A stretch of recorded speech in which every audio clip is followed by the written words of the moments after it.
台语字真趣味，乡亲啊，今仔日来讲父亲节、爸爸节，这是一个感谢爸爸的节日，嘛是老爸、阿爹、阿爸、倒送、爹地全属的日子。有真侪国家甲6月第3个礼拜日定做爸爸节，啊，那咱台湾是取新历的8月8号，爸爸这个音，甲8月初8定为爸爸节。爸爸节嘛有代表的做花，就是招学人。招学人的花语是慈爱、勇敢、欢迎、祝福、吉祥、幸福。所以有侪国家甲招学人作为父亲节之花。也毋过嘛有袂少的国家是送红玫瑰来表示对老爸感恩甲感谢。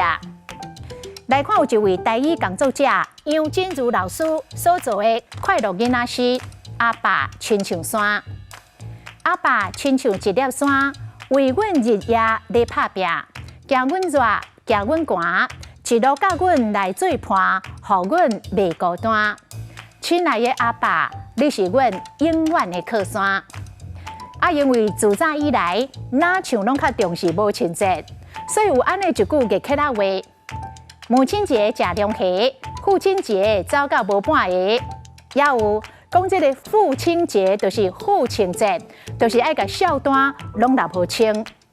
当然，这是咧讲趣味、讲心实的，请咱的阿爸倒送，唔通怪意。今仔日的台语字，要祝福咱的爹地平安健康，爸爸节快乐。